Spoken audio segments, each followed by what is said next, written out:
자, 정치와이드 시작하겠습니다. 첫 번째 이슈는 일본 오염수 방류 내일 예정돼 있죠. 뭐 구체적인 시간까지 지금 보도를 통해서 알려지고 있는 상황인데 민주당은 당 자체에 지금 약간 비상이 걸린 상태입니다. 자, 이와 관련된 이슈로 갑니다. 보시죠.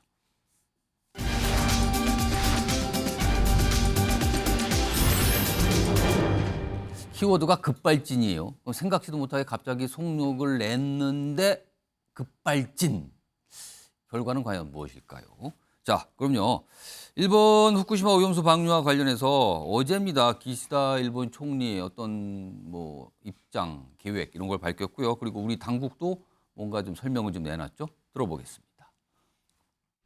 具体的な放出時期については気象解消条件に支障がなければ8月24日を見込みます。 우리 정부가 오염수 방류를 찬성 또는 지지하는 것은 아님을 분명히 말씀드립니다.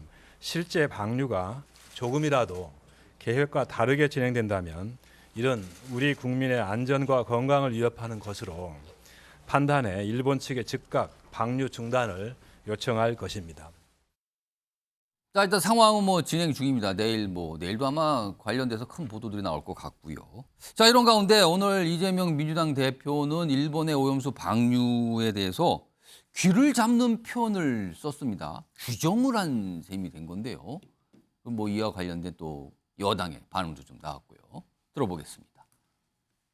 역사가 반복된다라고 하더니 일본 핵 오염수 방류는 제2의 태평양 전쟁으로 기록될 것 같습니다.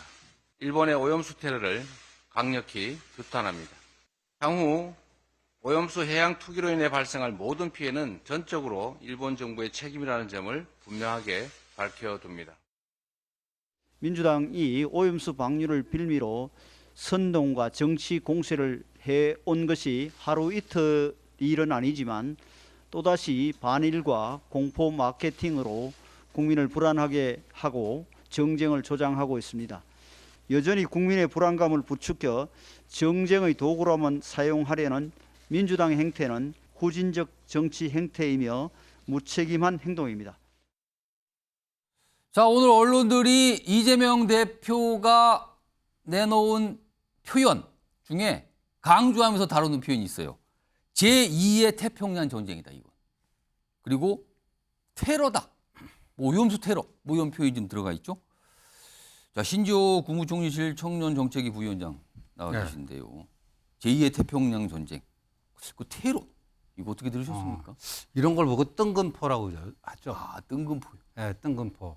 제2의 태평양 전쟁인데 그러면 원래 오리지널 태평양 전쟁은 뭐죠? 1941년 12월이었던 걸로 기억이 나는데 일본 그 군국주의 세력이 하와이 진주만 폭격하면서 그게 이른바 이제 태평양 전쟁의 시작 아닙니까? 그리고 그게 2차 세계 대전. 결국 이제 1945년 8월에 원자탄 2방 맞고 이제 항복을 하죠. 그런데 지금 이 후쿠시마 오염수 방류한다는데 미국하고 캐나다는 조용한데요, 평화로운데요. 태평양 전쟁인데. 네. 태평양의 그 헤게모니를 둘러싼 전쟁이 태평양 전쟁이었는데 일본이 미국을 침공함으로써 시작된 전쟁 아닙니까? 좀 지난주에도 캠프 데이비드 있었지만 그래요. 근데 보니까 그 방류하는가 마는가는 이거는 각 개별 독립국가의 주권 사항입니다. 그런데 이 일본은 이제 국제사회 여론을 신경 쓰다 보니까 IAEA를 끌어들였고 거기에 11개국 나라가 참여를 했습니다. 한국도 그 중에 하나고요. 그런데 11개국 그 모니터링 이런 데 참여했다가 여기에 대해서 지금 그 반대를 하고 하는 게 1국 1당이 있어요. 1국 1당이? 1국 1당이 있어요. 그 1국은 어디냐? 중국이에요. 공산당이 장기 집권하고 있는 중화인민공화국. 거기서 IAEA 그 검증단 11개 국가에 들어갔는데 지금 이거 하면 안 된다. 이재명 대표는 똑같은 소리 하고 있거든요. 반발하고 있죠, 중국은. 1당은 이제 대한민국의 더불어민주당.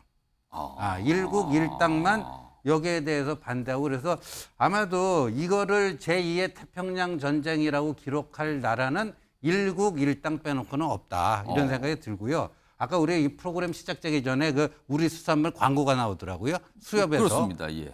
근데 수협 회장이 뭐 언론에 인터뷰한 걸 봤더니요. 예. 하도 민주당이 그 괴담 선동을 열심히 해서 그런지 우럭 값이 한 마리에 15,000원 하던 것이 7,000원 반토막 났는데. 반토막도 더 났네요. 보니까. 예, 반토막도 더 났는데 이게 재고가 지금 1만 톤이 쌓였다는 거예요. 1만 톤이요, 1만 톤. 예, 그래서 저는 우리 수산물은 안전하다. 예. 우리 수산물은 안전한데 저는 거꾸로 이재명 대표에게 또 민주당에게 묻고 싶은 게 예. 우리 수산물도 불안하니까 먹지 말자는 얘기인지. 그러니까 후쿠시마 오염수가 그 방류된 건 이제 내일 방류된다는 거 알겠는데 그럼 우리 수산물이 위험하니까 먹지 말자는 얘기인지 우리 수산물은 안전하니까 먹자는 얘기인지 예. 거기에 대해서 분명한 자기 입장을 좀 밝혔으면 좋겠습니다. 그러면은 민주당에 계신 김종국 전 행정관께 좀 질문을. 지금 질문이 들어왔어요. 그럼 우리 수산물을 어떻게 하자는 겁니까? 일단 그거부터 답변을 해주신다면 어떤 생각이신가요? 아니 후쿠시마 수산물 수입 안 한다면서요. 예. 그리고 언제 민주당에서 우리 수산물 먹지 말자고 얘기했었습니까? 제가 볼 때는 근거가 그런 얘기를 안 했는데 그런 얘기 했다라고 말씀하시게 되면 예. 대답할 이유도 없는 거죠. 왜냐하면 말을 안 했는데 거기서 답할 이유가 없다는 거예요. 민주당에서 우리 수산물 먹지 말자 이런 얘기 꺼내지도 않았다. 아니 누가 했습니까? 제가 볼 때 제가 없어요. 예. 예를 들면 후쿠시마 오염수와 관련해서 국민적인 우려가 되게 높잖아요. 예. 아니, 국민 여론 80% 정도가 후쿠시마 오염수 방류에 대해서 반대하는 상황 아니겠습니까? 예. 그럼 예를 들면 이분들 우리 국민들의 80%는 괴담 선동에 넘어간 분들입니까? 그런 건 아닌 거죠. 우려가 있는 거죠. 예. 그 우려 자체가 제가 볼 때 우려 수준이 공포 수준인 거죠. 그러니까 이재명 당대표가 제2의 태평양 전쟁이라는 얘기를 한 이유는 예. 은유적 표현인 거죠. 지금 언론에서 늑보 같은 게 보면 결국 굶어 죽으라는 얘기죠. 자갈치 시장에 계신 상인 얘기가 나오죠. 그다음에 울산에 있는 횟집 사장님 같은 경우는 장사 접어야죠. 우리가 할 수 있는 게 없으니까. 이 정도 상황이면 아무것도 할 수 없다 우리가. 전쟁이 그런 거 아니겠습니까? 실제적으로는. 그러니까 은유적 표현이라는 생각이 드는 것이고요. 예. 그다음에 말씀하신 것처럼 미국, 캐나다 이렇게 말씀하시는데 우리 국민 80%에다가 일본도 교토통신에서 여론조사 했잖아요. 최근에. 찬성 29.6, 예. 반대 25.7, 어느 쪽도 아니다가 43.8이에요. 여론이 변하고 있습니다. 실제로 그전까지는 방류가 현실화되지 않았기 때문에 예. 여기서 예를 들면 나름대로의 공포심이 적었지만 이제 내일부터 방류가 됐을 때 예. 그게 어떤 효과가 올지에 대해서 많은 국민들 또는 일본 국민들도 우려하는 상황이 예. 벌어진 거죠. 그러면 거기에 대해서 야당이 그럼 국민의 의견을 대표해서 예. 이러이런 우려가 있으니 방류가 아닌 다른 방법도 분명히 있는데 예. 저희가 이제 민주당이 제안한 방법이 있지 않습니까? 별도의 탱크를 만들어서 거기서 일정 기간 예. 보관하든지 아니면 고체화 고용화 시켜서 반감기가 있으니까 날려버리든지라고 하는 대안을 얘기했음에도 불구하고 일본은 그런 얘기를 안 듣고 있는 상황이니 예. 저는 그 부분에 대해서 계속 촉구할 수밖에 없는 것이고 그런 부분과 관련해서 야당의 당대표가 문제 제기한 거에 대해서 운유적 표현에 대해서 또 예를 들면 괴담이라고 표현하겠죠. 저는 이런 우려를 어느 야당이 안 했습니까? 근데 여기서 궁금한 거는요. 사실은 제2의 태평양 전쟁이라는 표현과 좀 연관되긴 했는데 미국과 캐나다는 사실 우리보다 그 오염수가 방류됐을 경우 먼저 도달한다고 알려져 있지 않습니까? 해를 타고. 근데 미국과 캐나다 정부는 별 얘기를 안 하는 건 왜 그렇다고 보십니까? 근데요, 미국에서 그러니까 사이언스지에서 나온 게 있어요. 올해 1월 24일자 기사입니다. 예를 들어 거기 미국에 있는 학자들이에요. 해양학자가 저희 도쿄전력의 보증이라고 하는 데이터의 양과 질에 어떤 문제가 있는 거 아니냐라는 문제가 있었고, 또 다른 해양생물학자 같은 경우는 생물 농축 가능성이 있다. 생물 농축은 계속 바다로 방류가 되게 되면 다 아시지 않습니까? 예를 들면 생선이 이걸 먹게 되고 이게 이동하는 게 있다. 그다음에 또 다른 예를 들면 저농도 방사선 측정 전문가 같은 경우도 핵폐수 정화 필터인 알프스의 신뢰성이 문제 제기를 했었고요. 네이처지 같은 경우도 마찬가지예요. 작년에 미국 국립해양연구소 협회가 방류 계획에 반대하는 목소리를 냈다라는 기사가 나와 있어요. 아니, 그러니까 그건 전문가들의 어떤 반대 의견 지적이 있는데 왜 미국, 캐나다 등 이 정부 차원에서는 뭐라고 얘기를 안 하고 있지 않나요? 우리 사회 같은 경우는 시민사회가 활성화되어 있는 측면이 분명히 있기 때문에 이런 의견들을 제시하는 것이고 그런 의견적 토론에 의해서 국민의 80%가 반대하는 거겠죠. 하지만 미국 같은 경우는 그런 예를 들면 사회적인 토론들이 벌어지지 않고 있고 과학적인 논쟁이 벌어지고 있지 않은 상황이기 때문에 아직 거기에 대해서 미국 시민사회가 문제제기 하지 않는 거죠. 그러니까 미국 시민사회에서 문제제기 안 하니까 왜 우리는 문제제기하냐? 이건 예를 들면 논리적으로 예를 들면 맞지 않는 거죠. 우리 국민의 우려와 공포는 존재하는 거죠. 그리고 이걸 막기 위해서 정부와 여야가 존재하는 거죠. 근데 이 문제에 대해서는 대답하지 않으면서 제가 볼 때 미국에서 얘기 안 하는 데라고 얘기하는 게 또 어떤 의미가 있는 건지 좀 잘 모르겠어요. 참 명백한 허위 사실을 얘기해갖고 이거 하나 팩트 바로 잡고 뭔가를 또 가겠습니다. 찾아보셨어요, 그 사이에? 예. 6월 3일이네요. 6월 첫째 주에 민주당이 부산 가갖고 예. 이 후쿠시마 오염수 반대 무슨 그 장애 집회를 열었는데 예. 그 당시에 이재명 대표가 이런 얘기를 했어요. 해운대 바다에 세슘이 있다면 누가 오겠나? 해운대 바다에 세슘이 있다면 누가 오겠나? 그 세슘 우럭 그게 그 후쿠시마 거기서 됐을 때 그 안에 있던 그 우럭이 뭐 이른바 세슘 우럭. 세슘 우럭인데 그 똑같은 얘기 해운대 바다에 세슘이 있다면 누가 오겠나? 해수욕장 해수욕하러 오지도 않고 해운대 부산 인근 해역에서 잡힌 우럭이나 생선이나 누가 먹겠나? 그거 아닙니까? 이러고 나서 부산 쪽에 그 수산물 판매액이 뚝 떨어졌어요. 뭔 얘기하고 있는 거예요? 좀 본인들이 무슨 얘기를 어디 가서 했는지 좀 제대로 팩트 체크나 하고 이런 식으로 하니까 민생 파괴 세력이라는 소리 듣는 거예요. 그러니까 이런 발언들이 약간 공포를 오히려 조장하는 게 아니냐. 지금 이 말씀을 하신 건데. 전제가 후쿠시마 앞에서 세슘이 있는 생선을 우럭을 발견했으니까 만약 그렇게 전제가 그렇다면 우리가 먹을 수 있겠는가라고 얘기하는 것도 말하지 말라는 건가요? 아니요. 해운대 바다라고 했죠. 왜 후쿠시마? 그러니까 해운대 바다에 이재명 대표가 발언한 게 해운대 바다에 아니에요. 그러니까 아니 그냥 상식적인 국어 실력을 판단해 보세요. 그러니까 이프의 전제 요건 아닙니까? 전제를 한 거다. 해운대에 있다면. 이프라고 한 전제죠. 알겠습니다. 알겠습니다. 그리고 그때 뭐 저 수입하지도 않은 후쿠시마 멍게를 뭐 우리가 수입한 것처럼 입만 열면 거짓 뉴스, 가짜 뉴스 하면서 이렇게 민생을 파괴하고 있는 거 아닙니까 지금? 알겠습니다. 또 갑자기 그냥 뭐가 그냥 붙었어요. 두 분 불이 지금 이 오염수 얘기 나오면 오염수가 물인데 불이 붙어요 지금 이렇게 토론회는. 알겠습니다. 일단 오늘 언론에서 주목받은 게 뭐 테러 얘기, 뭐 제2태평양 전쟁, 그러니까 표현이 굉장히 사실 강한 표현을 썼거든요. 이게 좀 언론에서 좀 주목을 받았고요. 또 하나 있습니다. 화면 좀 보겠습니다. 오늘 탄핵 얘기를 꺼내신 분이 있습니다. 이게 이제 오염수 방류 관련된 건데 민주당이 지금 뭐 절대 다수석이잖아요. 그러니까 의석수까지 적었네요. 168석으로 윤석열 탄핵 발의합시다. 민주당 단독으로 가능하다. 이제는 해야 한다. 여기서 보면 이제는 해야 한다. 김용민 의원이 오늘 다시 글을 써서 이렇게 주장했는데 사실 김용민 의원이 탄핵 얘기를 이번이 처음이 아니에요. 이 얘기를 좀 과거에도 했거든요. 그리고 오늘 이 탄핵 얘기 꺼낸 것에 대해서 민주당 내부의 반응도 좀 있었습니다. 들어보시죠.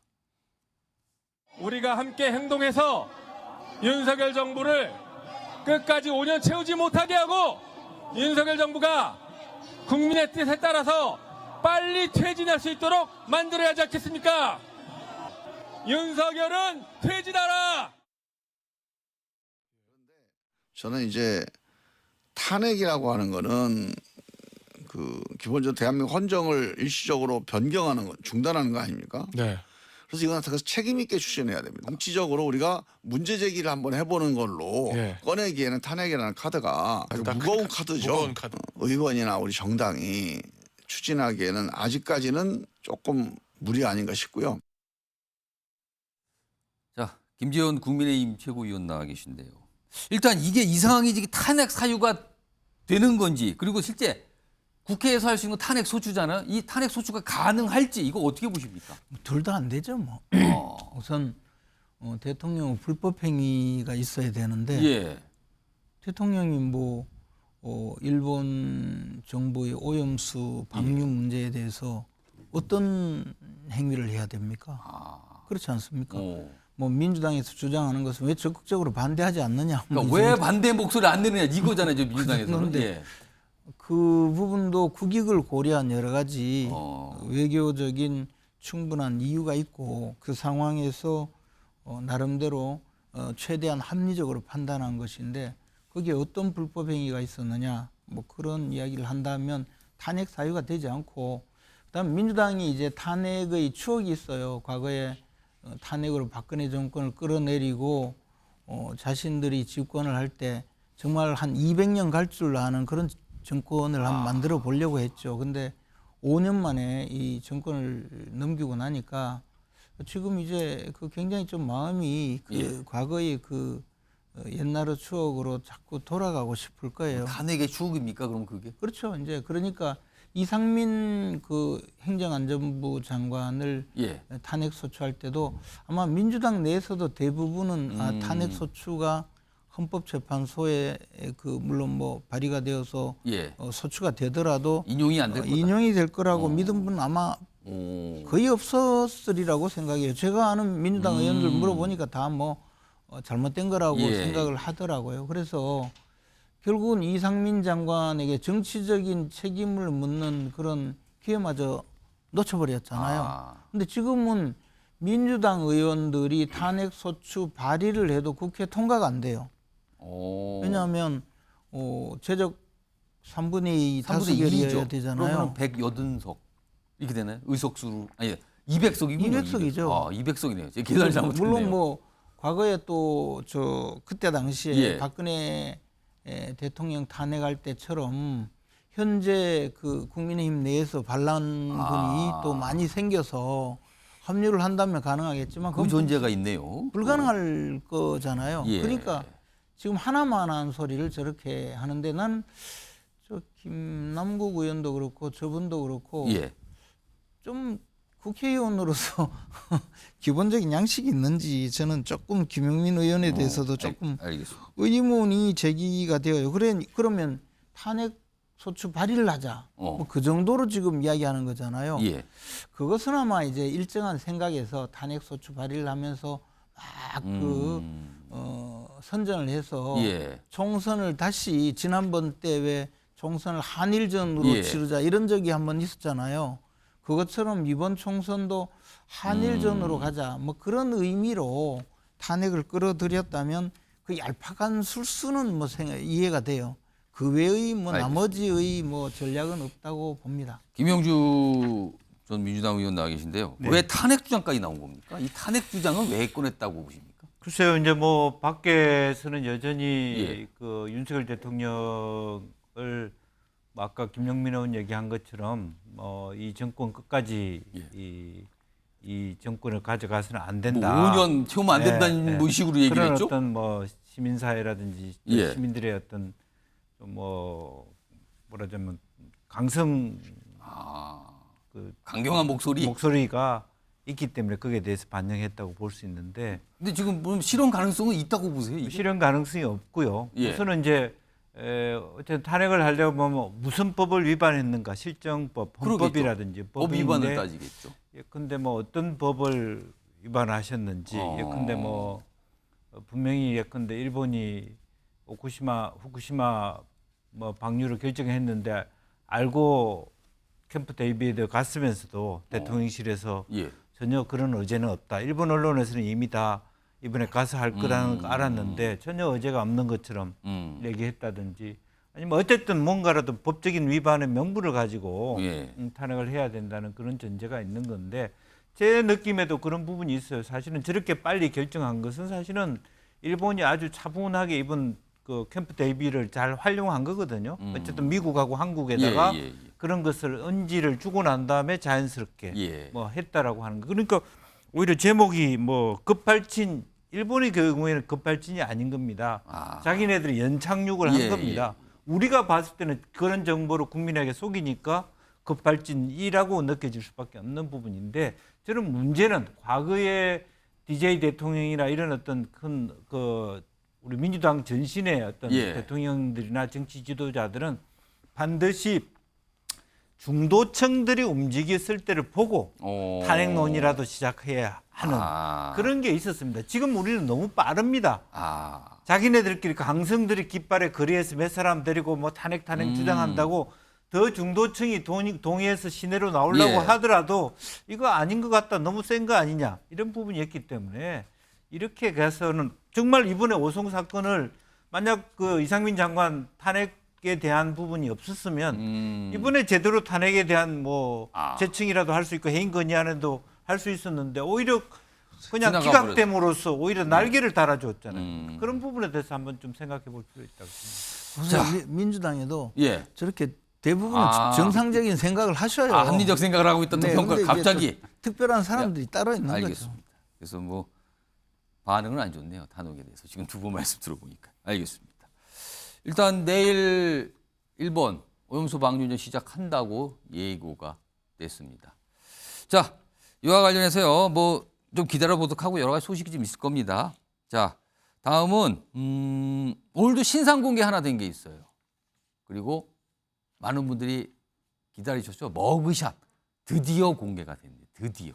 자, 그 내용으로 넘어가 보겠습니다. 보시죠.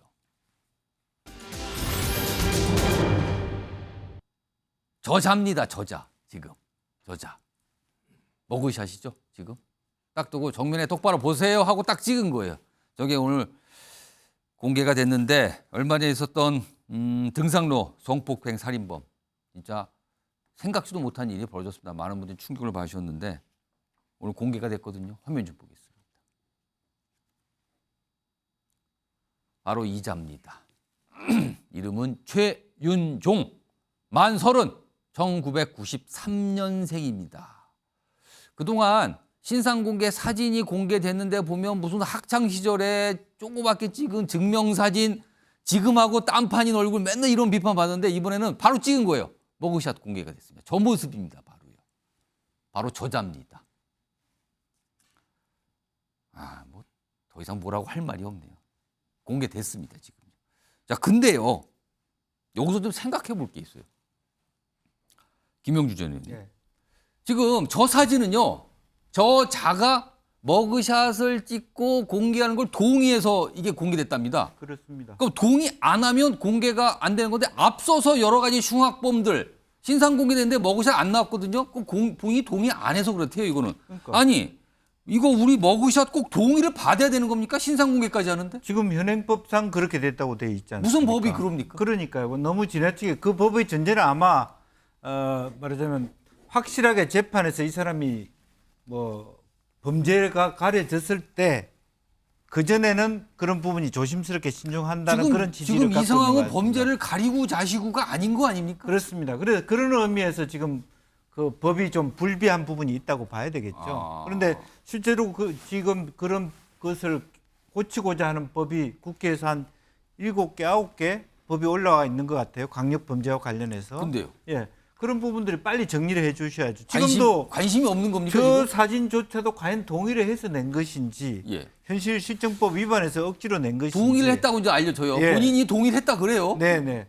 그런 부분조차도 사실은 왜 이런 상태를 가져가야 되는지 예. 이해를 할 수 없고 실제로 지금 뭐 다른 미국과 영국, 일본만 하더라도 그런 데 대한 제한이 거의 없는 걸로 알고 있거든요. 예. 사실은 거기는 그런 거 안 따지고 바로 예, 공개한다고 국민의 합니다. 알 권리라고 하는 차원을 더 공익성을 예. 더 중요하게 치중하고 있는 것인데 지나치게 우리만 피의자의 인권을 강조하는 그런 사실은 피의자, 가해자를 너무 보호하는 거 아니에요?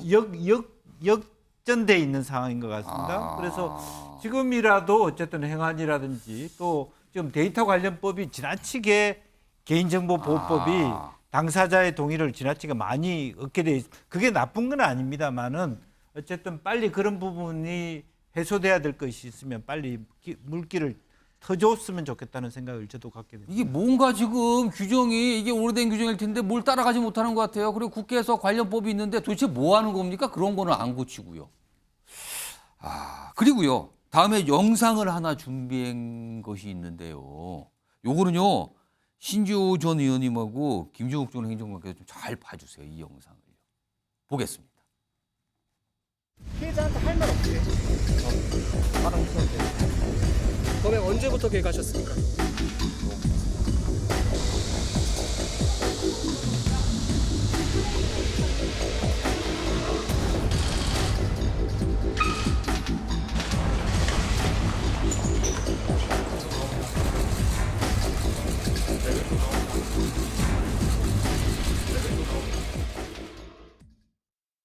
자, 지금부터는요.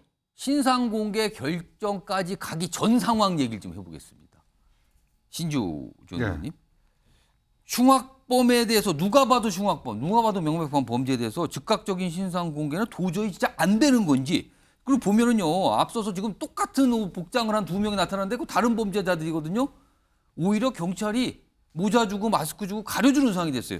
이거 뭡니까 이게? 잘못된 인권 개념, 비뚤어진 인권 개념 때문에 지금 아까 김영주 의원께서 우리 지금 법령의 미비점 그 반드시 고쳐야죠. 근데 이게 가해자의 인권, 피해자의 인권 이게 두 가지가 충돌할 수가 있죠.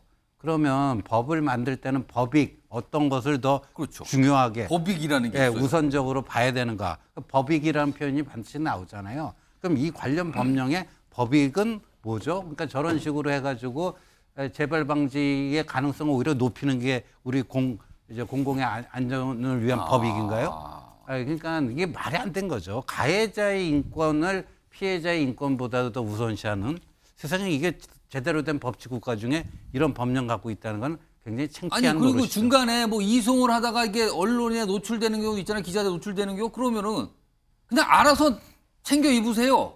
이거 안 됩니까? 왜 모자를 주는 거죠? 그러니까요. 저 고쳐야 될 폐습입니다. 예. 김종욱 전 행정관은 어떻게 보십니까? 이거? 뭐 저도 뭐 국민들의 분노를 생각하면 예. 저런 예를 들면 흉악범에 대해서 공개하지 못하는가라고 하는 의문을 가질 수 있는데 현행법에 의해서 공개하려면 심의위원회 통과가 돼야 되는 거잖아요. 꼭 거쳐야 된다는 거죠. 그거는 예. 꼭 거쳐야. 그러니까 예를 들면 그 이전에는 공개하는 것 자체가 예를 들면 문제가 될 수 있기 때문에 일단 그걸 좀 막아주는 거죠. 그러니까 그러니까 많은 다른 나라처럼 이제 미국이나 뭐 영국이나 일본처럼 거기에 대한 제한이 없다고 얘기하면 경찰이 저렇게 해야 될 하등의 이유가 없겠죠. 그러니까 제도를 바꿔줘야 되는 거군요. 지금. 예, 그러니까 제도를 바꿔줘야 되는 건데 또 하나 문제는 뭐냐면 우리나라도 이제 신상공개라는 제도를 도입한 게 얼마 안 된 상황이고 미국도 제가 보니까 1994년도에 처음으로 도입됐다. 예. 근데 지금 보면 많은 국민 여론이나 이런 것들은 저런 흉악범에 대해서 공개해서 사회적인 압박을 통해서 다시는 저런 일이 없도록 하자라고 하는 생각들을 가지고 계신데 예. 실제 여기에 전문가분들 얘기는 예. 이렇게 한다고 해서 재범률이 줄어드는 거에 대한 확인이 안 된다는 또 얘기가 분명히 있는 거예요. 그분들은 어떻게 확인을 하신 거죠? 학문하시는 분들 예를 들면 이런 사람들의 어떤 재범률 갖다 다 확인을 하겠죠. 실험을 이런 걸 해보시는 그렇겠죠. 건가요? 그런 게 있죠. 그래서 이 부분 같은 경우는 일단 국민적인 분노를 반영해야 되는 측면이 분명히 있습니다만 예. 또 하나 전문가들이 이 부분과 관련해서 진짜 이런 신상공개라고 하는 것이 재범률과 인과관계가 명확한가에 대한 판단을 좀 해야 되고 예. 그런 근거가 있다고 얘기하면 당연히 국회 차원에서 이 부분에 대해서는 국민적 의견과 결합시켜서 추진하면 되는 건데 예. 이 부분에 대한 많은 좀 논란들이 분명히 있는 것 같아요. 그래서 저는 예를 들면 이런 피의자들의 인권을 보장해 줄 생각은 별로 없습니다만 지금의 현행 법률적인 한계 그다음에 제가 알기로는 범죄학이나 이런 분들을 연구하신 분들의 지금까지의 어떤 연구 결과를 보게 되면 인과관계가 성립이 안 된다는 얘기들이 많이 있기 때문에 예. 저는 이 부분과 관련해서는 국민적 마음에서야 하고 싶을지 모르겠습니다만 국회 차원이든 아니면 전문가들 차원이든 충분한 토론을 통해서 예. 이 문제에 대한 근원적인 해결 부분과 국민적 분노들을 갖다가 반영할 수 있는 어떤 해법 이런 것에 대한 사회적 합의가 좀 필요하다고 생각을 합니다. 머그샷 관련해서 김재현 최고위원께서 하신 말씀이 있다고 그냥 손을 딱 드셨어요. 말씀해 주시죠. 뭐 드릴 말씀이 아니고 제가 이제 조금 그냥 이게 막 부자연스럽게 그냥 논의가 되는 것보다는 예. 조금 말씀드리는 것이 좋겠다 싶어서 그런데요. 우리가 이제 과거에 수사를 하면서 그 피의자 내지 범죄자의 얼굴을 막 숨기고 이렇게 하지 않았어요. 다 보여줬어요. 노출이 됐다. 예, 노출이 다 됐죠. 예. 뭐 우리가 예컨대 생생하게 기억하는 지존파 사건. 아, 지존파. 뭐 그런 사람들 다 알잖아요. 아, 그러네요. 그 외에도 살인범들은요 전부 그 신문이나 예. 뭐 언론에 다 나왔어요. 그리고 불과 마스크 쓰고 나온 지가 얼마 안 된 거예요, 오히려. 아. 그런데 지금 이 상황을 마치 막 경찰이나 우리 수사기관이 과도하게 보호하고 있다. 언론이 왜 보호하고 있느냐. 이렇게 이야기하는 것이 저는 오히려 그것이 이상하다는 거죠. 우리 사회에서 과거에 보면 정교조 교사들의 그 명단을 유출했다고 해서 유출한 그 당사자가 엄청난 처벌을 받고 배상도 해야 되고 이런 상황이 있었어요. 계속하고 또 뭐 국가유공자의 예. 일부에 대해서 뭐 명단을 공개하면 벌 받는 이런 법을 만들자라고 하는 식으로 점점점 논의가 이제 이렇게 가고 있었고 이 대법원 판례에 의해서 범죄자의 얼굴이 신상이 공개된 데 대해서 그 민사 그 소송에 의해서 패소를 당한 거예요. 그리고 더 나아가서 수사기관의 당사자들 특히 이제 경찰관들이 호송을 하면서 뭐 예를 들어 머리를 들게 만들고 이렇게 하는 데 대해서 징계를 당하고 그러니까 내부 뭐 규칙이 있다면서요? 뭐 그런 거에 대해서는. 아니 그게 옛날에는 없었는데 그런 일을 당한 거죠 이제. 그러니까 점점 해서 이제 오히려 수사기관에서 이 사람들이 예.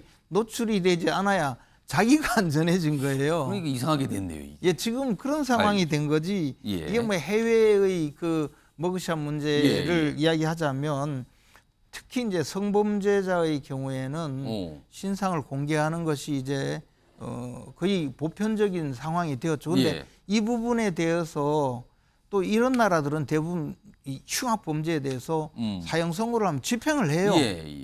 그러니까 이 사람들이 사회로 돌아올 일이 별로 없어요. 그런데 우리는 지금 50여 명 이상의 저 사형 선고 받은 사람들이 집행이 안 되고 있다고. 집행도 안 되고 있어요. 그리고 심지어는요, 사형수 중에는 내 방이 너무 좁다. 내가 이게 저 인권이 침해되고 있다 해서 국가 소송을 제기하는 이런 형국이 되어 있고, 제가 지금 이 말씀 드리려고 하는 것은 사회가 분명히 그렇게 흘러가 놓고 이제 와서 갑자기 이런 문제가 벌어지니까 왜 신상 공개를 하지 않느냐 이러는데 거기에서 또 달려들어서 전문가라는 분들은 말씀하신 대로 신상 공개해봤자 소용이 없다. 뭐 범죄 이 사람들 어차피 장기간 중형 선고 받을 건데 재범 가능성이 낮아지지도 않는다. 근데 또 어떤 분은 거기다가 더해서 이 사람들도 결국 나중에 와서 사회인으로 복귀해야 되는데 사회 복귀를 막는 그런 이 인권 침해다. 이렇게까지 지금 온 거예요. 그래서 지금 여기까지 온 상황이 되어 있는데 저는 차제 뭐 이게 과연 좀 죄송하지만 사형수들 사형 집행도 하고 신상 공개도 하고 그리고 국민들에게 이 그 중대한 범죄를 저지른 자들의 그 가족 관계까지 그러니까 주소 뭐 이런 가족 관계까지 공개를 해서 그래서 심리적 압박을 가하는 것이 이제 사회 방위에 맞다고 생각하는 입장이에요. 근데 저와 같이 생각하는 분은 굉장히 좀 소수가 아닐까. 알겠습니다. 그렇게 생각을 합니다. 갑자기 드는 생각 중에 하나가 우리가 이게 터미널 역 이런 데 가보면 수배자 명단 보잖아요. 거기 사진 이름 다 공개돼 있거든요. 수배자? 그러면은 그 수배자가 잡혔어요. 예를 들어 살인범이에요. 그러면 잡히기 전까지는 사진이 공개가 되는데 잡히고 나면 공개가 안 되는 겁니까? 이 뭔가 앞뒤가 안 맞는 거 아니야? 물론 수배라는 거는 알려서 잡기 위한 건데 그럼 잡고 나면 그때부터 얼굴을 가려주는 겁니까? 뭔지 모르겠네요, 이게 도통. 자, 아무튼 그렇고요. 오늘 한덕수 국무총리가 최근에 이런 흉악범죄, 이런 범죄 그리고 뭐 살인 예우 이런 거 막 나오잖아요. 이거와 관련한 어떤 대책을 좀 발표했거든요. 그 내용 좀 확인해 보겠습니다. 저는 오늘 이 자리를 통해 이상 동기 범죄로부터 국민의 안전한 일상과 생명을 반드시 지켜낸다는 정부의 비상한 각오와 정책을 국민들께 설명드리고자 합니다. 국민 불안감이 해소될 때까지 지금의 특별 치안 활동을 지속해 나가겠습니다. 범죄 예방 역량을 대폭 강화하기 위해 의무 경찰제의 제도 입도 적극 검토하겠습니다. 가석방을 허용하지 않는 무기형 도입을 추진하고 중증 정신질환자에 대해서는 적기에 치료가 이루어질 수 있도록 사법 입원제의 도입 방안을 검토하겠습니다. 오늘 정부가 뭐 의경 제도이 뭐 이런 것까지 해서 여러 가지 대책을 하는데 또 나오는 지적 중에 하나가 이거 갖고 되겠습니까? 특히 살인 예고글 올리는 거 너무 많이 나오잖아요, 요즘에요. 그래서 일각에서는 그래요. 이거 경찰력 낭비가 너무 심하다. 그거 잡기 위해서 단속하기 위해서 너무나 많은 인력 투입되는데 이거 어떻게 할 겁니까? 그래서 이거 살인 예고글 뭐 장난이네 어쩌네 해서 잡혔잖아요. 구상권을 도입해야 된다. 경찰력 동원한 비용 들거든요. 다 물어내게 해야 된다. 그래야지만 이거 막을 수 있는 거 아니냐. 이런 지적까지 나오고 있는 상황입니다. 논의가 될 수 있을 것 같기도 하네요. 자, 두 번째 주제. 오늘 머그샷 공개가 됐습니다. 그래서 신상 공개에 대해서 좀 알려드렸고요. 다음 주제 넘어가겠습니다. 키워드로 보시죠. 이재명 대표 부부 사진과 함께 누군가 무슨 책임 이런 얘기를 꺼낸 키워드가 등장을 했는데요. 자, 이 내용은요. 이재명 대표의 부인 김희경 씨의 이른바 경기도 법인카드 유용 의혹 사건. 이게 최근에 다시 주목을 좀 받고 있는데 지난해 이 문제에 대해서 제보했던 공익신고인 이번에는요.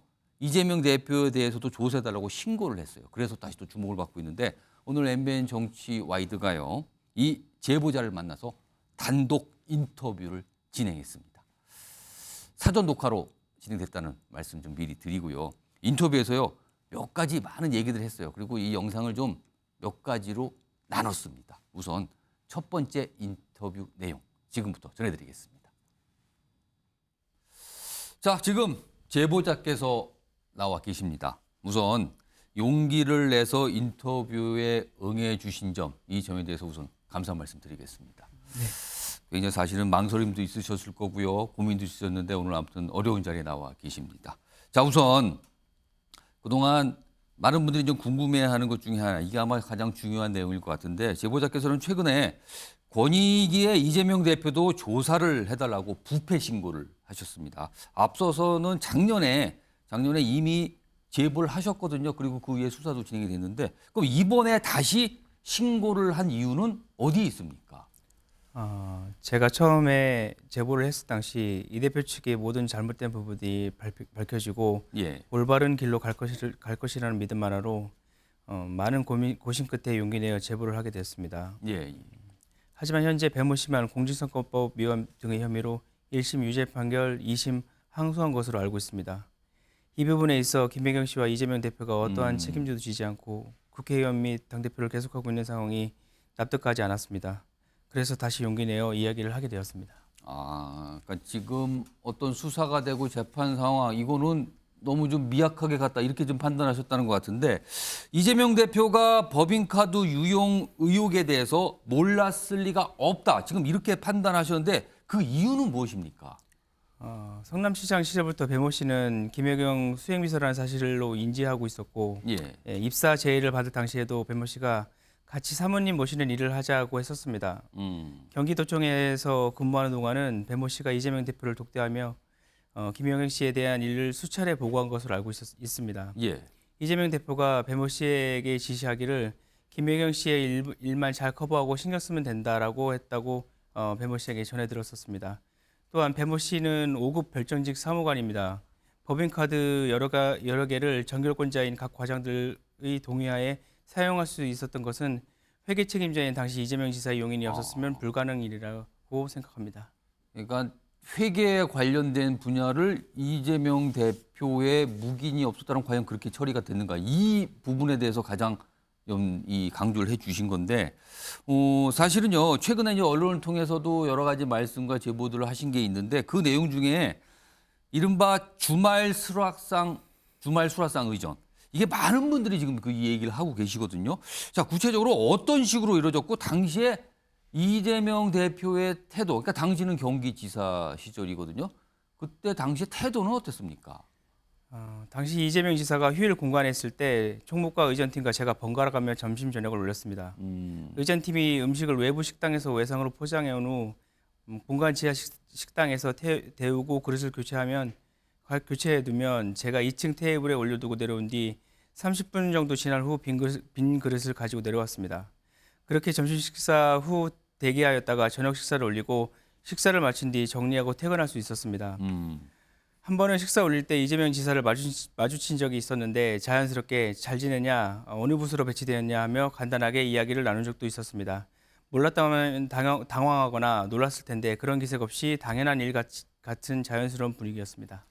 그러면 휴일인데 식사를 직원들이 뭔가 제공하고 하는 거를 당연하게 여겼다. 지금 이런 말씀이거든요. 근데 이 문제가 된 이 휴일 수라상 의전 식사, 이거는 어떤 식으로 결제가 되는 겁니까? 그럼 그 비용이 들었을 텐데요.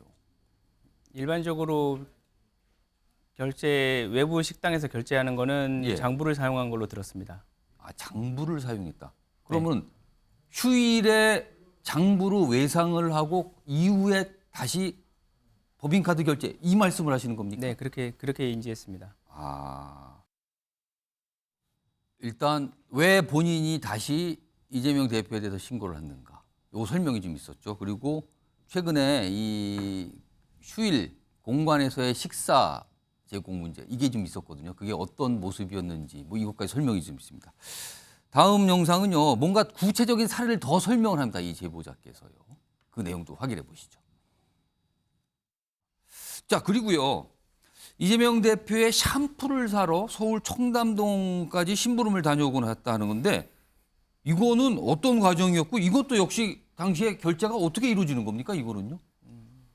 청담동 샴푸는 다니는 미용실에서 이재명 지사가 추천받아 그 제품만을 사용하는 것으로 알고 있습니다. 그래서 그 제품을 사러 저희가 직접 청담에 가서 제품을 구입해서 제 카드로 일단 결제를 한 후에 본인 카드로 먼저 결제를 하고요. 네. 구입할 때는. 예. 그 이후에 영수증을 비서실 공무원에게 가져다 주면 예. 그 공무원 계좌에서 제 계좌로 이체시켜 주었습니다. 그럼 그 비서실에서 일하는 공무원의 개인 계좌에서 지금 제보자의 계좌로 그 금액만큼이 이체가 된다. 맞습니다. 그러면은 그 비서실에서 근무하는 그 공무원은 그 돈을 어디서 났다고 보시는 겁니까? 그러면은 그건 아직 어떤 파악되거나 설명된 바가 없습니까? 그거는 들은 바는 있습니다. 들은 바는 있다. 네, 정확하지는 않아서 지금 말씀드리기 좀 어렵습니다. 그럼 일단 본인 제보자께서 받으신 심부름을 통해서 샴푸를 구입한 다음에 카드 결제를 했는데 그 이후에 돈은 그 비용은 그 공무원의 비서실 가는 공무원의 개인 계좌를 통해서 제보자의 계좌로 이체가 됐다. 이겁니까 지금? 맞습니다. 이와 유사한 사례가 또 있습니까 좀? 또 다른 사례로는 김혜경 씨의 생일에 성남시청 앞에 있는 카페에서 미리 준비된 케이크와 성남시 서현동에 있는 꽃집에서 꽃바구니를 사가지고 이재명 자택에 가져다 준 일도 있었습니다.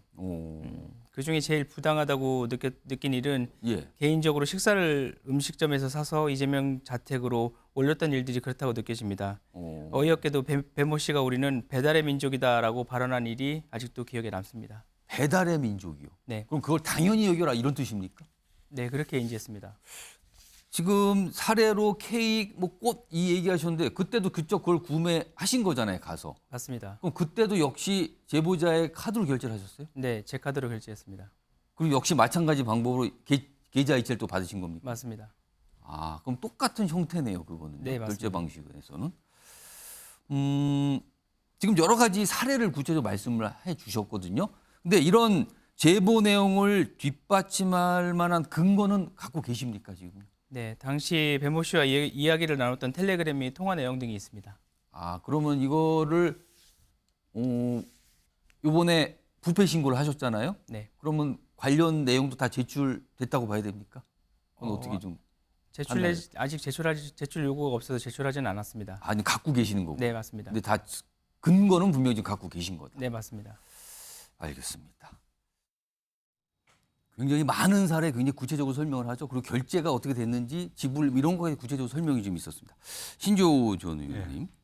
일단 이 제보자의 어떤 입장 주장 중에 가장 중요해 보이는 게 이재명 대표의 용인이 없었으면 불가능했다. 이런 취지 설명했거든요. 이거 어떻게 좀 들으셨습니까? 그러니까 회계 책임자니까 그리고 법화 저렇게 이상한 결제를 하는데 동원된 경기도 법과가 대여섯 개 됐다라는 거 아니에요. 각과에서 그거를 받아갖고 와서 해야 되는데 5급 별정직인 그 배모 씨가 그런 권한은 없죠. 네, 그러니까 이재명 당시 경기지사의 뭐 지시나 뭐 최소한 묵인에 의해서 저런 것들이 이루어졌다고 봐야 되기 때문에 작년 9월에 그 경찰이 경기 남부경찰청이 이 사건 수사하면서 그 김혜경 씨하고 배모 씨만 그 기소 의견으로 송치를 하고 이재명 대표에 대해서는 뭐 뚜렷한 연결점이 확인된 게 없다고 해갖고 송치를 안 했어요. 근데 요번에 이게 저분의 이 폭로에 의해서 몸통이 김혜경 씨가 아니고 이재명 대표였구나 하는 게 분명해지는 것 같고요. 그러면 이제 경찰이 당시에 수사했던 게 부실 수사를 했던지 당시 경찰, 경기 남부경찰청이 그런 생각이 드네요. 김재원 최고위원, 제보자의 주장대로라면 지금 방금 들었던 그 내용대로라면 일단 전제를 좀 해보겠습니다. 뭐 향후에 좀 따져볼 지점도 분명히 있었고 뭐 반론도 있을 것 같지만 일단 이 입장대로라면 이재명 대표는 어떤 혐의가 적용될 수 있는 겁니까? 이 상황에서는 국고 손실죄죠. 횡령. 국고 착복. 세금이 쓰인 거다. 공금 착복. 공금이 쓰인 거다. 공금을 이제 개인적인 그 사적인 용도로 착복한 거죠. 그런데 이제 주말에 자기 집에서 밥 먹으면서 공부해서 식사. 예, 밥 먹으면서 이제 뭐 수라상이라는 표현인데 뭐 수라상인지 모르지만 아무튼 식사가 뭔가 제공이 됐다는 거잖아요. 지금 직원들이 근데 준비한. 이제 이런 이야기를 하면 민주당 사람들은요 꼭 나와서 하는 말이 있어요. 그 말뿐인데 저 사람 말 어떻게 믿냐. 맨날 그러죠. 그리고 그렇게 하기 때문에 이런 것을 이제 이야기를 듣고 근거를 잘 제시를 해서 이재명 대표가 꼼짝 못하게 그렇게 수사를 하는 것이 중요한데 제가 우선 들어보니까 저 제보자의 이야기가 뭐 예컨대 공휴일이나 이런 뭐 특별한 경우에는 이제 자기가 그 카드로 결제를 하잖아요. 아까 뭐 샴푸라든가 뭐 샴푸 같은 거 뭐 이런 뭐 얘기는 본인이 개인적인 먼저 거. 결정한다. 사서 가고. 예. 자기가 이제 결제를 해서 사서 가면 그리고 갖다 주면 직원이 그 자신의 계좌로 금액으로 그 청담동 샴푸가 얼마나 좋은지 뭐 그게 뭐 탈모 방지에 효과가 있는 거면 저한테 소개해 주면 저도 좀 가보고 싶은데 갑자기 지금 뭐 굉장히 뭐 하여튼 비싼 거겠죠. 어쨌든 그렇게까지 금액이 구하는 거 보니까 중요하다고 생각을 했겠죠. 굉장히 좀 비싼 거겠죠. 그러면 그 금액이 이제 이 제보자에게 입금이 되면 금액을 입금한 사람 있잖아요. 그 사람을 조사를 하겠죠. 그 사람은 과연 그게 본인 돈인가 아니면 무슨 돈인가인 거죠. 어차피 지금. 그분이 관리하는 계좌가 따로 있을 거예요.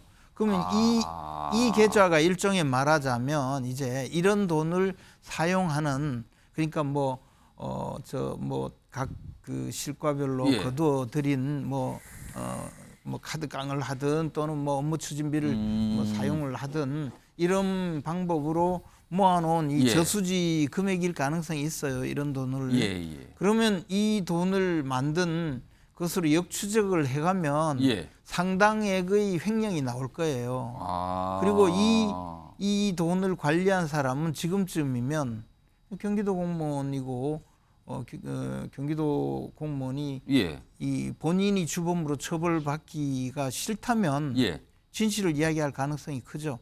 그래서 수사를 역추적을 하면 의외로 뭐 샴푸 한 개 값으로 시작을 해서 경기도 전체의 공금 착복 그 금액이 나올 가능성이 저는 크다고 봅니다. 일단 지금까지는 경기도 법인카드 사용 뭐 이런 게 의혹 제기가 됐고 이렇게 문제가 된 건데 오늘 제보자는 본인이 먼저 결제를 하고 계좌 이체를 받는데 그 비서의 개인 계좌로 받았다. 뭐 이런 설명이 지금 나온 거란 말이에요. 어떤 결제에 관련돼서요.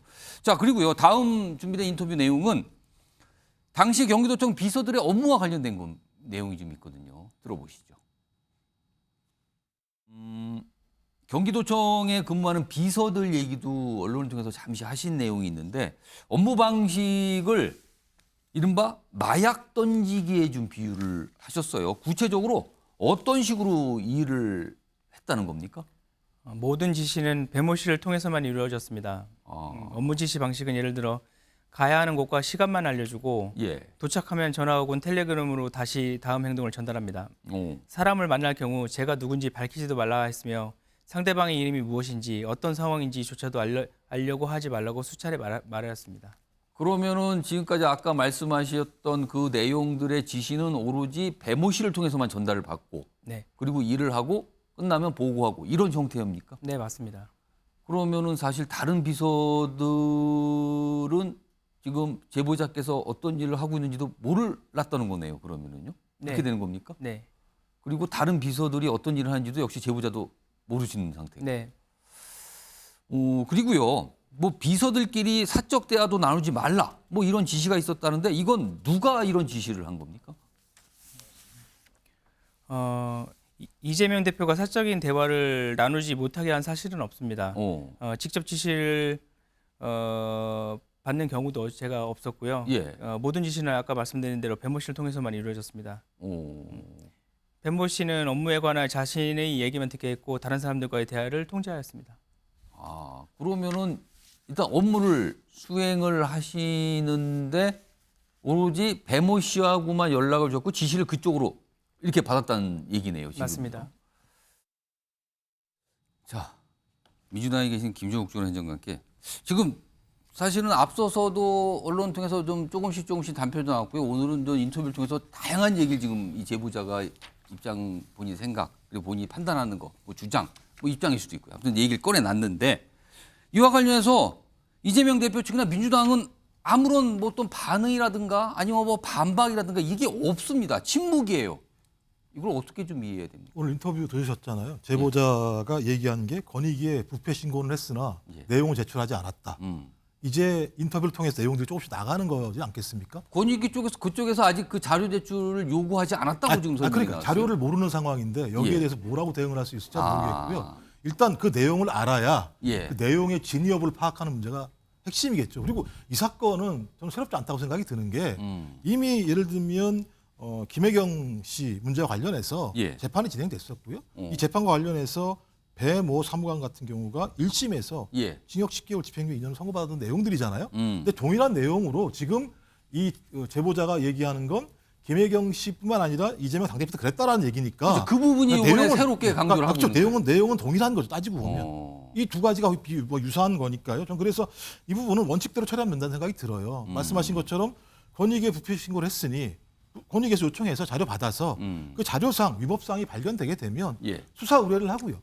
수사 의뢰를 해서 재판을 해서 문제가 되면 되는 건데 반복적인 얘기는 뭐냐면 저번에도 마찬가지였습니다. 초밥, 소고기. 그러니까 매우 선정적인 용어죠. 이번에는 제가 볼 때는 샴푸, 케이크 선정적인 용어가 등장하면서 사건의 어떤 규모나 위법성이 어느 정도 정확히 모르겠습니다만 아마 저는 이 내용이 더 중요하게 예를 들면 언론에서 제기될 거라 생각이 들어요. 제기될 거라 생각이 들어요. 그래서 제 생각엔 저는 원칙대로 한다 생각이 들고요. 그래서 윤석열 대통령이 작년 12월 27일 국무회의에서 그랬습니다. 국가재정은 투명하게 원칙 있게 쓰여져야 합니다.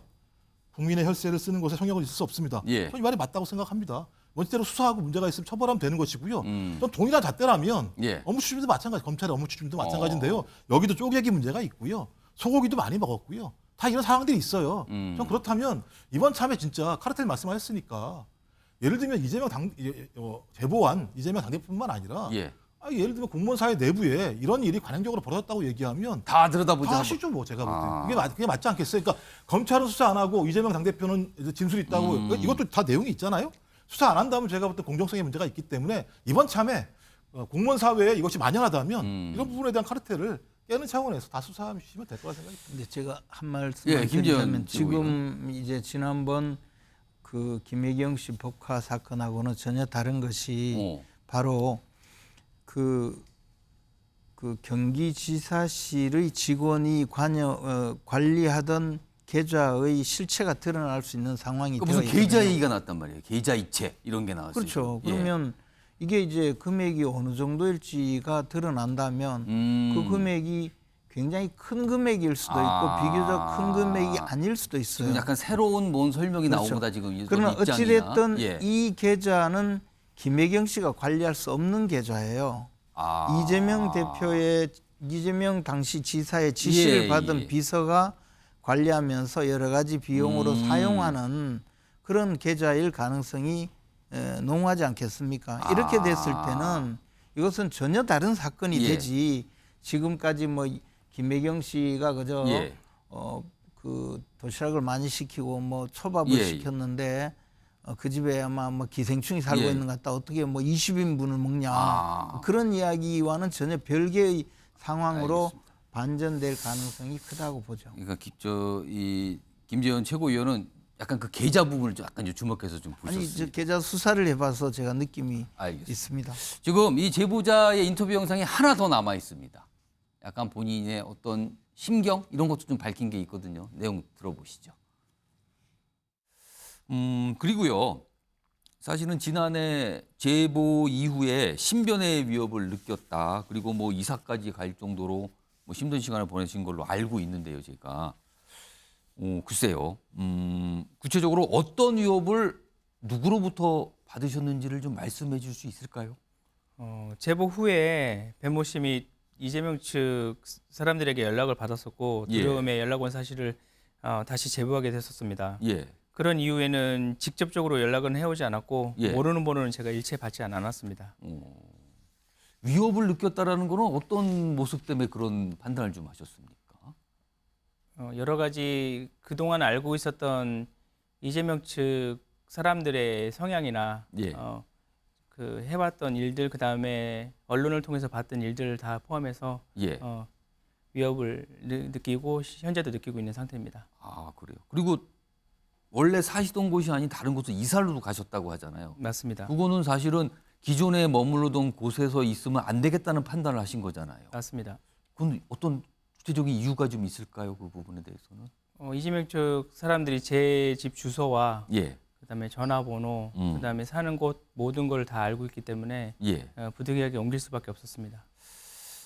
자, 지금 여러 가지 얘기, 그다음 구체적인 사례까지 말씀해 주는데, 자, 국민들께 지금 뭐 보고 계실 거거든요. 국민들께 하고 싶으신 말씀이 있으시다면 여기서 좀 한마디 해주시죠. 네. 제보하기로 마음먹기까지 많은 모든 상황을 감수할 생각으로 임했지만 삶이 견디고 감당하기 많이 힘들어진 것은 사실입니다. 예. 하지만 후회하지 않습니다. 세상이 바로 서기를 원합니다. 감사합니다. 제가 마지막으로 하나만 추가 질문 좀 드리면요. 사실은 비서로서 경기도청에 이제 비서로서 근무를 하셨는데 어떻게 보면은 김혜경 씨를 지원하기 위한 일을 하신 거잖아요. 맞습니다. 그 일을 하시면서 이거는 조금 문제가 있는 거 아닌가 이런 인식이나 이런 걸 좀 하셨었나요, 중간에? 당시 앞서 말씀드린 대로 예. 성남시장 시절부터 이 김혜경 씨가 의전을 받아온 걸 계속 봐왔기 때문에 그거에 대해서 이의를 제기하거나 예. 누가 나 잘못됐다고 얘기하는 사람이 없었습니다. 저는 그때 일하는 당시에는 그게 당연한 일이라고 인지를 하고 일을 했었습니다. 알겠습니다. 자, 이상이 인터뷰 전체 내용 다 전해드렸습니다. 신지호 전 의원님, 김용지 의원님께 각각 어떻게 보셨는지 좀 말씀 좀 해주시죠. 이게 굉장히 기존에 딴 데서도 그 인터뷰를 좀 했더라고요. 근데 이게 오늘 저 MBN 인터뷰가 보니까요, 굉장히 이제 차원이 달라진 것 같아요. 이제까지는 법카를 부정하게 사용했다. 법카 부정 사용이었다면은 비자금을 조성했던 것 같아요. 비자금을. 역시 그 계좌 이체했다 이런 부분 그렇죠. 설명을 갖고 하시는 거죠. 비서실 직원이 자기 개인 돈을 그럼 샴푸 값을 보내줬겠습니까? 공금을 비서실 직원이 자기 개인 계좌에 보관하고 있다가 저 지금 인터뷰한 저분이 그 영수증을 갖다 주고 하면은 그분 계좌로 이체를 해줬다는 거 아니에요? 상황이 아니 그 상황이 그런 거 그 아니죠? 얘기는 비자금을 조성했다. 비자금을 조성했다. 그러면 어디서 어떤 식으로 비자금을 조성했는가 차원이 달라지는 굉장히 의미 있는 인터뷰였던 것 같습니다. 김영주 전 의원께서는 어떻게 들으셨습니까? 저는 그 국민들에게 또 민주당의 당원 한 사람으로 사과드려야 될 문제죠. 사실은 민주당의 당대표이고 대선 후보까지 한 분이 저렇게 공사 구분이 없고 또 지금 저 사람 말을 다 믿을 수는 없습니다만 저 사람 말에 의하면 이미 자기네들이 잘못된 일을 하고 있는 걸 의식하면서 그걸 숨겨가면서 그 일이 다른 파장을 일으키지 않도록 단둘이 해가면서 했다는 거 아닙니까? 사실은 그것은 매우 바람직하지 않는 것이고 또 성남시장 때부터 예를 들면 시장 부인으로서 또 지사 부인으로서 그렇게 그 행동을 하면서 마치 왕국의 왕자 왕비처럼 봉건제 하에서 무슨 대우받듯이 그렇게 아무 문제의식 없이 어떻게 말하자면 인권과 중산층을 위한 민주당의 당대표가 되고 대선 후보가 될 수 있단 말입니까? 그런 의미에서 지금이라도 이런 부분에 대해서 법적으로 무슨 판결이 난 걸 별도로 이재명 대표와의 부부가 답해야 된다, 사과해야 된다 그렇게 봅니다. 자, 이 제보자분은 작년에 이제 공익신고했고 이번에 부패신고를 추가로 좀 한 건데 권익위로부터 공익신고인 지정을 받은 상태입니다. 그리고 지금 언론을 통해서 제보를 이렇게 하신 거거든요. 자, 이재명 대표 측이나 민주당에서 어떤 입장이 있을 수 있습니다. 그 입장을 전해주신다면 그 입장 역시 정치와이드가 전해드리겠다는 말씀 강조해드리겠습니다. 자, 인터뷰 좀 길게 그리고 패널분들 의견까지 좀 들어봤습니다. 다음 주제 역시 키워드로 준비되어 있습니다. 보시죠. 친명의 비호 이런 키워드인데요. 이재명 대표도 등장했네요. 그리고 한동훈 장관도 같이 있습니다. 한동훈 장관 오늘도 국회 모습이 있었거든요. 글쎄요, 이걸 뭐랄까요. 뭐 설전일까요? 아무튼 또 뭔가 얘기가 있었어요. 무슨 첫 번째 목소리부터 좀 들어보겠습니다. 김성태 회장의 전원의 진술 아닙니까? 그래서 제가 보기엔 제3자 뇌물의 행위 자체가 과연 적용이 가능한가라는 부분이고요. 검찰은 좀 더 분명한 증언과 증거, 예. 내용을 가지고 소명한 이후에 제가 보기엔 소환하는 게 필요하다고 봐요. 그냥 벌써 4차 소환을 했는데 한마디로 편의점에 가서 물건 사듯이 이재명 대표를 불러서 수사하면 되는 겁니까? 누구요? 누구? 민주당 의원이신가요? 그 많은 의원들께서 마치 하기 싫은 숙제하듯이 순번 짜고 돌아가면서 이렇게 비슷한 말 하시는 것 같은데요. 상식적으로 정치인이랑 깡패랑 엮인 중대 범죄 혐의 수사하면 깡패도 잘 조사해야죠. 그 정도 말씀드리겠습니다. 뭐 비슷한 모습이 최근에 있었는데 또 그랬네요. 지금요. 조금 전에 들어온 소식이 하나 있는데 지금 자막으로 좀 소개해드리겠습니다. 흘려주시죠. 이재명 대표 쌍방울 사건 관련 조사 당당히 이어가겠다. 오늘 검찰에서 뭐 소환이 됐다 이런 얘기가 있거든요. 이거에 대해서 쌍방울 관련 조사 당당히 이어가겠다. 다음 보겠습니다. 자, 검찰은 다음 주 조사 희망하나 당무 등으로 시간을 못 낸다. 검찰은 다음 주에 나오라고 했는데 이재명 대표는 바쁘다. 당무 등으로 시간 못 낸다. 이런 입장이 나왔고요. 다음 보겠습니다. 내일 오전에 바로 조사 받으러 가겠다. 내일 오전으로 본인이 날짜를 일단 검찰 쪽에 제안을 한 겁니다. 검찰은 다음 주 나오라고 했는데 다음 주는 당무 때문에 바쁘다. 내일 오전 바로 간다. 이겁니다. 이게 어떻게 확정될지 모르겠네요. 기다려보도록 하고요. 앞서서는 김영진 의원, 한동훈 장관인데요. 오늘 이재명 대표하고 정말 가깝다고 알려진 뭐 거의 친구, 뭐 최측근 중에 최측근 나온 이런 평가를 받는 정성호 의원이 있거든요. 정성호 의원이 한동훈 장관 관련된 얘기를 한 게 있습니다. 들어보시죠. 제가 그 정치한 지 오래한 20몇 년 됐지만 가장 비정상 저질이 한동훈 법무부 장관인 것 같아요. 왜냐? 어떤 대한민국의 어떤 법무부 장관이 피고인에 대해서 이런 식의 발언하는 사람이 있었습니까? 이거야말로 장관이 일선 수사기관에다 반드시 구속해야 된다. 이런 암시하는 거 아니겠습니까? 이런 말 할 수가 있겠어요? 말이 안 되는 얘기죠, 사실은요. 장관이 구체적인 사건에 관련해서 그다음에 이렇게 얘기하는 건 매우 비정상적인 거죠. 정치 인생 20년의 결과물이 고작 착비리 범죄를 옹호하고 수사를 방해하는 것이라는 거 본인 스스로도 참 안타깝게 생각하실 것 같습니다. 자기 돈도 아니고 국민 세금을 가지고 공무를 수행하면서 자기가 기분 상했다고 그런 식의 말을 공개석상에서 하는 거 국민들께서 보시고 대단히 후진갑질이라고 생각하실 것 같습니다. 자, 신주호 전 의원님하고 김종욱 전 행정관께 제가 질문 좀 하시 드릴게요. 먼저 신주호 전 의원님. 그러니까 한동훈 장관, 김영진 의원도 그렇고 정수 의원도 이게 막 비판하고 그러잖아요. 그리고 앞서서는 또 다른 의원도 막 비판을 했거든, 전날에는. 이거에 대해서 한동훈 장관은 숙제하듯이 돌아가면서 비호한다 이렇게 의견을 줬거든요. 어떻게 들으셨습니까? 뭐 김영진 의원이 뭐 이재명 대표의 뭐 최측근 중에 한 명이라는 건 다 아니까요. 그러니까 뭐 저 라디오 인터뷰 나왔다면은 뭐 사전에 어떤 질문을 할 것인지 대충 다 파악하고 거기에 대해서 내가 이런 답을 해야 되겠다. 그러니까 이재명 대표를 뭐 흔히 하는 말로 쉴드 쳐주려고 나온 거 아니냐. 뭐 그렇게 그거를 이제 한동훈 장관이 숙제라는 표현을 쓴 것 같은데, 근데 정성호 의원도 하여간 저 한동훈 장관이 얄밉게 생각할 수는 있을 것 같아요. 민주당 의원들 입장에서 보면 뭐 얄밉겠죠. 뭐 이렇게 어디서 좀 걸려갖고 좀 넘어지고 코피라도 좀 흘려주고 해야 되는데 꼬박꼬박 한다 이거죠. 그리고 다 빠져나가고 오히려 말싸움하고 나면 남는 게 없고 그냥 그 뭐 미친 장사한 것 같고. 그러니까 얼마나 얄밉겠습니까? 근데 좀 이렇게 어느 선택도 좀 정확하게 했으면 좋겠는데 저질이면 저질이지 비정상 저질은 또 무슨 얘기인지 저질 중에 정상적인 저질도 있고 비정상 저질이 있다는 얘기인지 뭔가 강조를 한 건가요? 아무튼 그렇군요. 알겠습니다.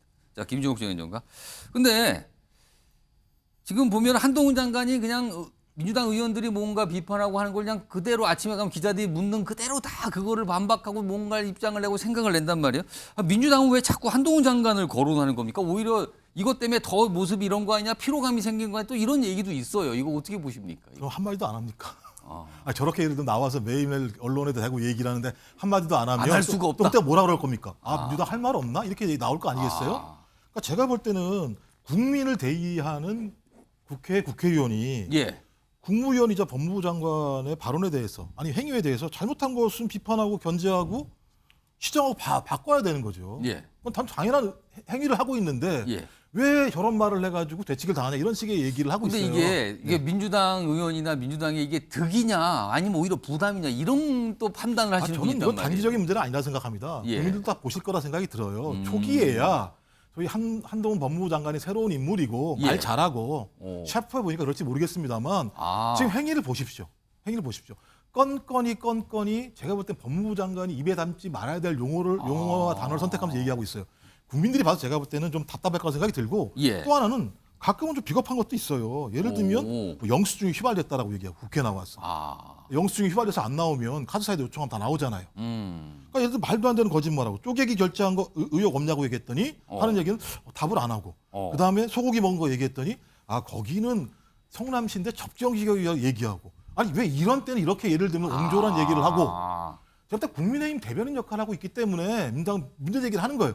본인은 대한민국의 국무위원이고요. 본인도 국민의 세금으로 국무위원과 법무부 장관을 행한다면 검찰의 시각처럼 말하는 게 아니라 법무부 장관의 시각처럼 자기의 위치처럼 얘기를 해야 되는데 제가 볼 때 지금 상황을 보면 제가 볼 때 여전히 검사적인 발언한다는 생각이 들어요. 아무튼 한동훈 장관이 국회에 가면 국회 출입기 전에 참 질문을 많이 합니다. 근데 뭐 대부분의 그걸 답을 하고 있거든요. 그러면서 매일 이렇게 뭐 다뤄지는 상황입니다. 다음 주제 마지막 주제가 될 것 같은데요. 역시 키워드로 준비가 돼 있습니다. 보시죠. 경찰이었다. 최근에 굉장히 많은 분들이 충격도 받으셨고요. 그 이후에 여러 가지 모습들이 전개됐는데 서희초 교사 극단적 선택 이것 때문에 도대체 왜 그런 건가 막 이랬잖아요. 그리고 그때 당시에 어떤 뭐 학부모 뭐 이런 얘기들이 나왔거든요. 자, 우선 오늘 이주 교육부 장관이요 이런 교사의 교권 보호 관련된 어떤 발표를 좀 한 게 있습니다. 그 내용부터 좀 확인해 보겠습니다. 일부 학부모의 악성 민원으로부터 교사를 보호하기 위해 교사 개인이 아닌 기관이 대응하는 체제로 전환하겠습니다. 해외 사례와 마찬가지로 교사 개인의 사생활을 철저하게 보호하기 위해 교사 개인 휴대전화를 통한 민원 요청에는 응대하지 않을 권리를, 교육활동과 무관한 미관에 대해서는 답변을 거부할 권리를 부여토록 하겠습니다. 자, 최근에 보도가 되면서 알려졌죠? 화면 좀 보겠습니다. 이른바 이 고인된 서희초 교사, 이게 이른바 뭐 연필 사건 때문에 학생들끼리 어떤 연필 뭐 실랑이가 있었는데 연필로 뭔가 얼굴에 약간 상처가 났다, 뭐 긁혔다 이런 것 때문에 이제 시작이 됐다는 건데 이게 사건 당일에 이 가해 학생으로 알려진 이 학생의 어머니가 연락을 했다는 거예요, 이 교사한테. 근데 그 어머니가 알고 보니까 현직 경찰 간부. 그리고요, 다음 날에는 이 학생의 아버지가 학교를 방문했는데 검찰 수사관. 그러면 이게 무슨 상황인 거죠, 이게? 아무튼 어머니, 아버지 각각 현직 경찰 간부, 검찰 수사관. 이 교사가 이분들과 전화통화 만난 거예요. 다음 화면 하나 더 보죠. 그래서요, 이게 유원호 의원, 민주당 의원이죠. 야당 의원에서는 약간 이거 뭡니까라는 반응이 나온 건데 이거 혹시 경찰, 검찰 이거 뭔가 온정주의 아닙니까? 이거 뭔가 좀 의심스러운데요? 약간 이런 반응이 나왔습니다. 글쎄요, 이게 김영주 전 의원님 이게 어떻게 보이십니까? 이거 상황이? 이제 하필 또 저 검찰 수사관 아버지와 경찰 어머니가 연루되다 보니까 아무래도 그 수사를 경찰이 수사를 하면서 혐의가 없어 보인다 이렇게 발표를 한 뭔가 그래서 온정주의라는 표현이 아까 그런 오해를 받을 수 있는 여지가 있다라고 하는 건 어쩔 수 없는 사실인 것 같고 일단 뭐 경찰 쪽에서는 그런 거 없다라는 설명이 나오고 있는데 경찰 쪽에서도 마찬가지로 저분들이 경찰이긴 하지만 고위직이 아니라서 그런 막강한 영향력이 없는 분들이다. 그런 것까지 우리 경찰이라고 해서 다 뭐 계급이 뭔지는 모르겠습니다. 다 봐줄 정도의 그건 아니다. 뭐 그렇게 그럼 뭐 영향력이 있는 고위직은 봐줬다는 얘기인지는 모르겠습니다만은 또 그렇게 되나요? 그러면 얘기가? 어쨌든 기본적으로는 어쨌든 자기들 수사에 있어서 온정주의는 없다라는 뭐 입장입니다. 외압 불가능하다 뭐 이런 입장을 냈는데 그런 부분인데 단순히 저런뿐만 아니라 지난번에 대전 충남에서도 사실 교육부 공무원이 그런 식으로 했거든요. 큰 논란이 됐죠. 큰 논란이 그래서 됐습니다. 사실은 오히려 더 우리 사회에 제일 힘 있는 분들이 관료, 공무원, 또 경찰 이런 분들이 되어가고 있는 거 아니에요? 오히려 사실은 정치인들은 힘이 없어요. 그렇습니까? 그런 얘기 했다가 큰일 나거든요. 이제 시대가 그렇게 돼 있는데 어쨌든 이럴 때일수록 그야말로 어떤 경찰을 말하자면 피의자가 될 수 있는 사건이 이첩될 때는 받았을 때는 훨씬 더 인간이 더 들여다볼 수 있도록 그런 어떤 조치가 필요한 거 아닌가 투명하고 봅니다. 엄격하게 네. 뭐 이런 말씀을 해주신 거네요. 김재현 최고위원은 이 상황을 어떻게 보셨어요? 이게 어떻게 좀 이걸 이해해야 되나요? 어쨌든 그 교사께서 그 아주 비운의 선택을 하신 굉장히 거잖아요. 본인이 굉장히 힘든 시간을 보낸 뒤에 정말 저렇게 됐어요 지금요. 그리고 이제 뭐 저도 검찰에 근무를 해봤지만 아무래도 수사기관에 있는 사람들은 그 직무상의 여러 가지 업무 태도에 의해서 다소 고압적으로 말할 수도 있어요. 그러니까 본인은 그렇게 못 느끼지만 상대방이 그렇게 느낄 수도 있다 이 말씀입니까 지금요? 그렇죠. 뭐 그냥 이야기 자체가 이제 이 사실관계를 확인하려고 하는 그런 어떤 직업적인 특성에 의해서 그거 어떻게 된 겁니까? 왜 그래 됐죠? 그렇게 된 이유가 뭐예요? 당신이 알고 있는 건 뭐예요? 뭐 자꾸 이렇게 하다가 보면 상대는 내가 왜 그 이야기를 해야 되죠? 뭐 이런 이야기를 하게 되는 경우가 있어요. 아주 자신은 소극적이고 굉장히 그 예의를 갖춘다고 하더라도 그렇게 될 소지가 있어요. 저는 이 사건에서 그렇게 했다는 것이 아니고 그렇게 될 가능성이 있기 때문에 특히 이제 선생님들을 만나거나 내 자식이 연루된 사건에서 수사기관에 있는 사람이 가서 대답을 하거나 상대할 때 굉장히 조심해야 되는 것이 그런 경우임을 제가 경험을 했어요. 그래서 제가 가서 또 거꾸로 선생님이 왜 이렇게 학생에 대해서 무관심할까 이런 생각도 해본 적이 있었거든요. 그래서 저는 뭐 하여튼 결론적으로 전부 다 말씀드리자면 이것은 그 부모가 다만 크게 지금 뭐 문자 메시지를 주고받은데 보면 그냥 어떻게 된 사실이냐 이렇게 묻고 있는데 말씀 과정에 어느 정도 고압적인 말씀이 있었는지 없었는지는 몰라도 그것이 큰 범죄에 연루가 되고 그것이 그 고인의 극단적인 선택에까지 영향을 미쳤다고 볼 만한 그런 지금 상황은 나타나지 않잖아요. 그러면 이제 이런 그 학부모의 직업만 가지고 그 자체를 모든 것을 다 재단하기는 좀 어렵지만 하여튼 좀 조심했으면 하는 마음입니다. 그러니까 많은 분들이 생각지도 못한 굉장히 안타까운 일이 벌어졌으니까 지금 이런 내용까지 보도도 되고요. 이게 뭐지요? 라는 또 뭐 정치인의 반응까지 나와서 오늘 좀 소개시켜 드려봤습니다.